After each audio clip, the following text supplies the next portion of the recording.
So welcome to Jumbo IS and welcome to our lecture series called Daily News in Shorts. In this lecture series, we cover a particular day's current affairs in a short span of time.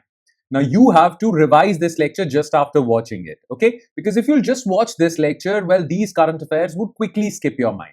So revise it from the notes provided by us on our Telegram channel. The link to our Telegram channel is provided in the comment section below. Okay then, let's begin today's discussion. But first, let's take a look at the list of topics that we shall cover today.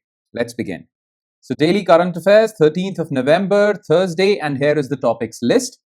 Well, India has created a new air base, operationalized a new air base in eastern Ladakh, which is strategically very important to counter China. So we'll talk about Nyoma Air Base, which has been recently operationalized.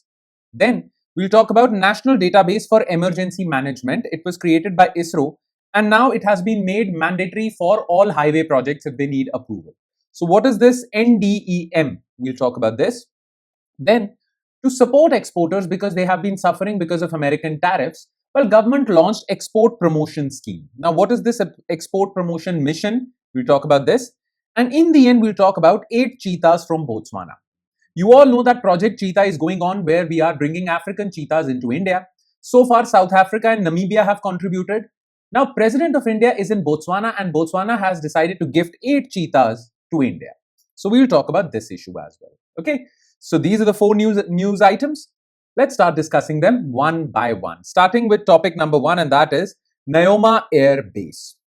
You see, well, strategically speaking, well, Jammu and Kashmir and Ladakh region is very important for India to keep an eye on both China and Pakistan because both these territories are close to Ladakh. Okay. Now, Ladakh has a rugged terrain, and that is why it is very difficult to bring troops and many other equipment for defense preparedness into this region to counter China, especially China, and also Pakistan. Therefore, government has been trying for so many years now to build infrastructure.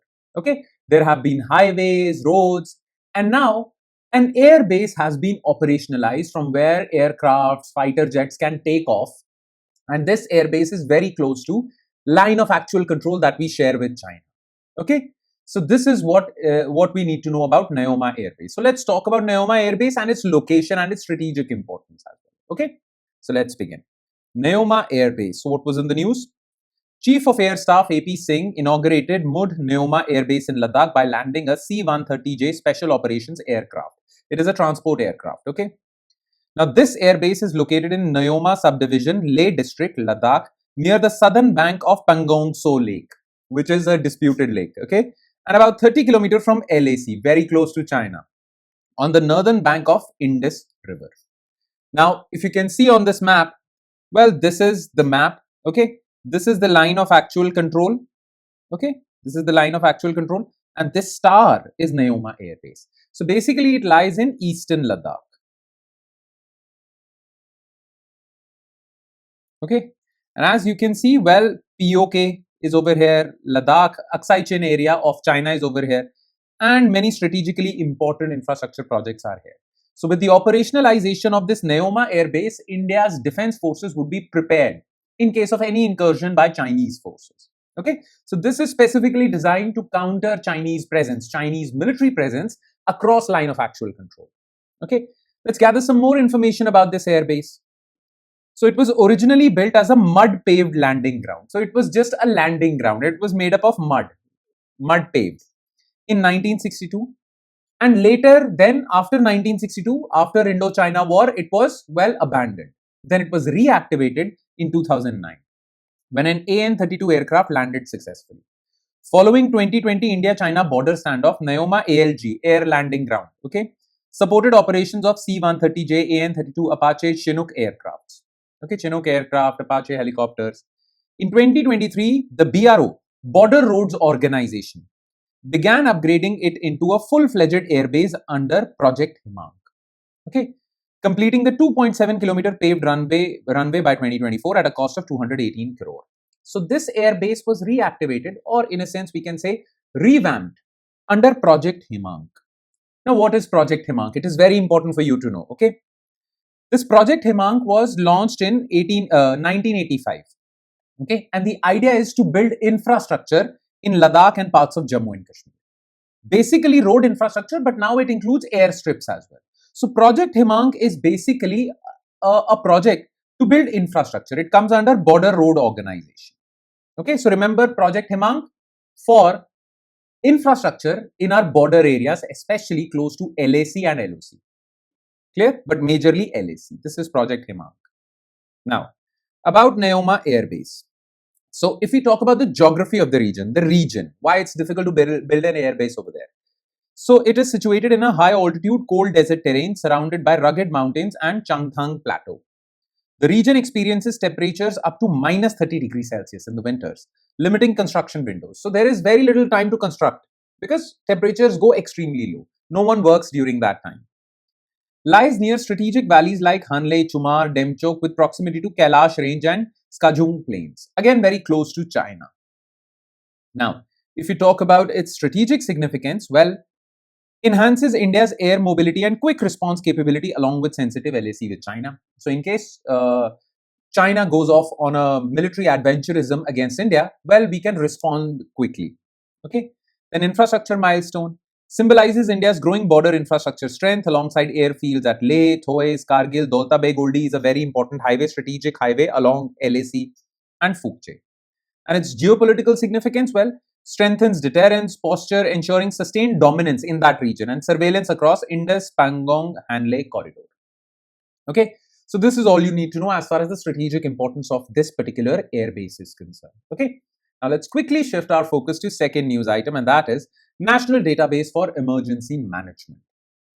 Now listen to me very carefully. The thing is that ISRO basically used its satellites to map the entire terrain of India. Okay, proper mapping of entire terrain of India was done. Now in that mapping, well, regions vulnerable to landslides, floods, droughts, they were also mapped. Okay. Now Ministry of Road Transport has said that all highways, while making detailed project report, should take the approval of this National Database for Emergency Management when they are approving their plan to construct a highway. Okay. So in this ISRO tool, they'll get to know which area is prone to landslides. So they will not build a highway from there, floods, not build a highway from there, droughts, or any other thing, basically. Okay. So Ministry of Road has made it compulsory that all highway projects should include the assistance or approval of this tool of ISRO when they are creating detailed project reports. Okay. So what is important for us? Well, to know more about this NDEM, National Disaster Emergency Management. Okay, so let's talk about this news. So National Database for Emergency Management.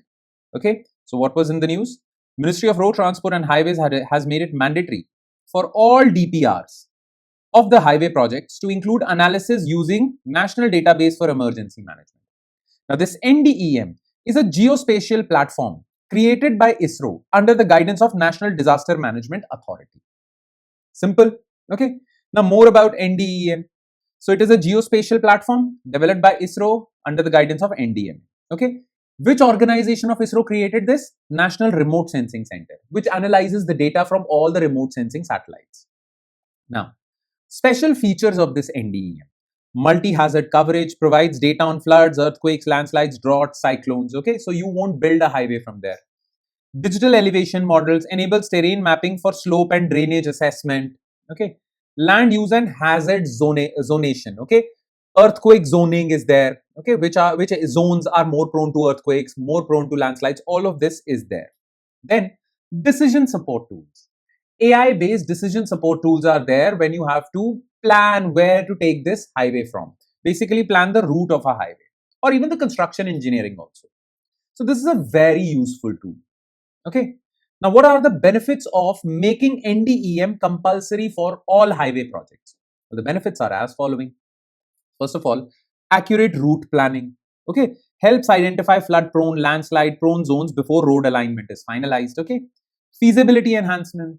Because earlier you had to conduct detailed surveys, on-ground surveys. You had to send so many people on the project site. Now there is no need for that because you have this.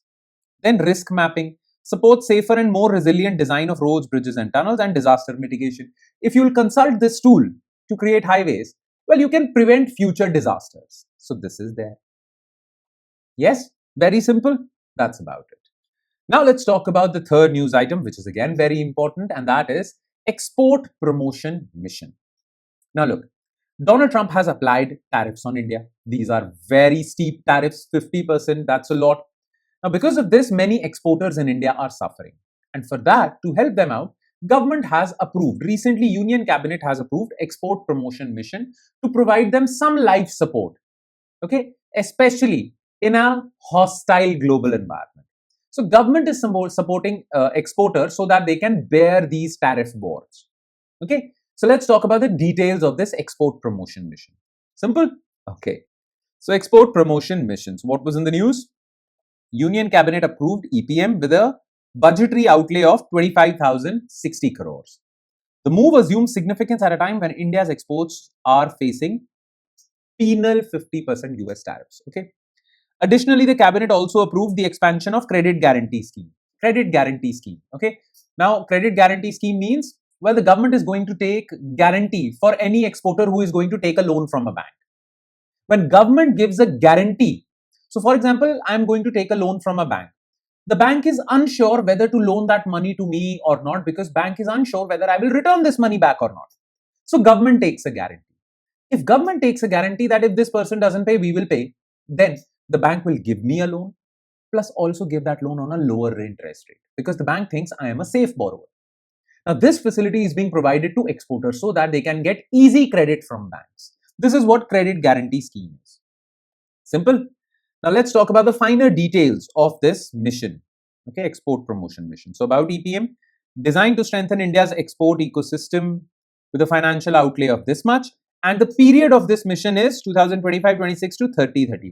So, this will end on 31st March 2031.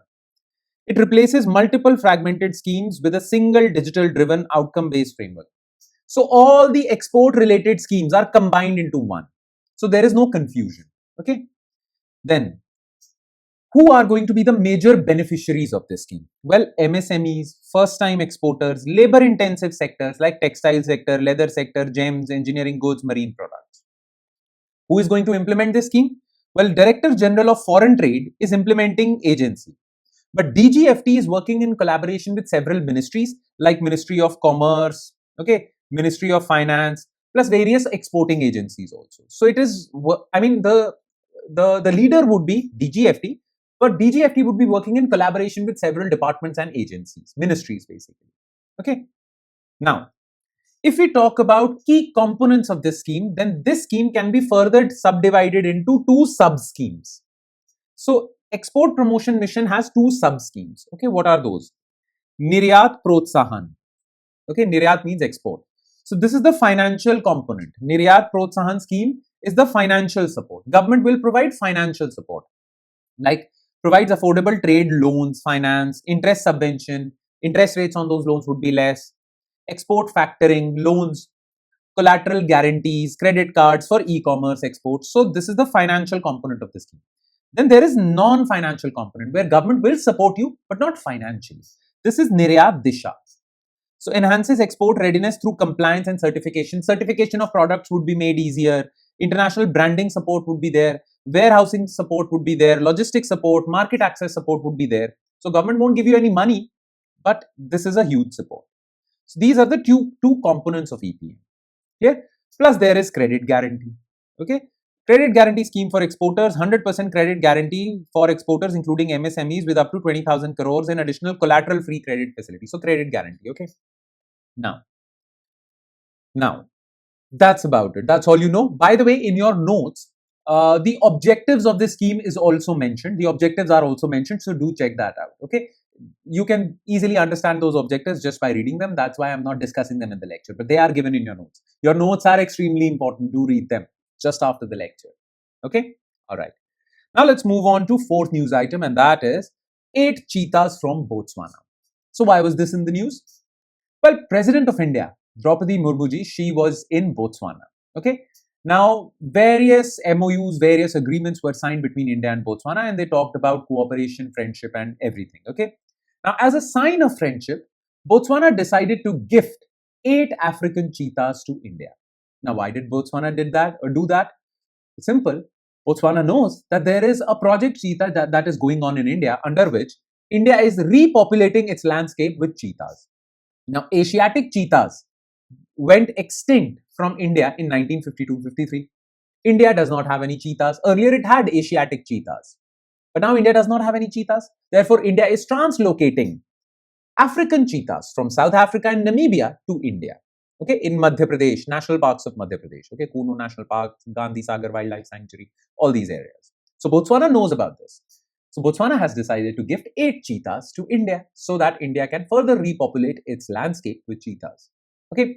Now, under this news item, we will cover, well, we will talk about certain facts related to cheetahs, African cheetahs, but majorly we'll focus on Botswana because geography related map based questions are asked.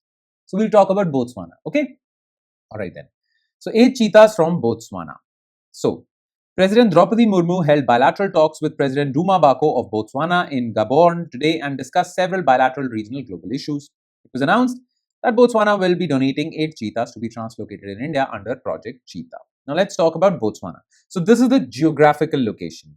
So Botswana lies in southern Africa. Okay. And Botswana basically lies in the center of southern Africa. Okay. As you can see. Plus one more thing, it is a landlocked country. So it does not have any coastline. Okay. Its capital is Gabon. And the neighboring countries are Zimbabwe, Lesotho, South Africa, Namibia, Zambia, these countries. Okay. So yeah, more information about Botswana.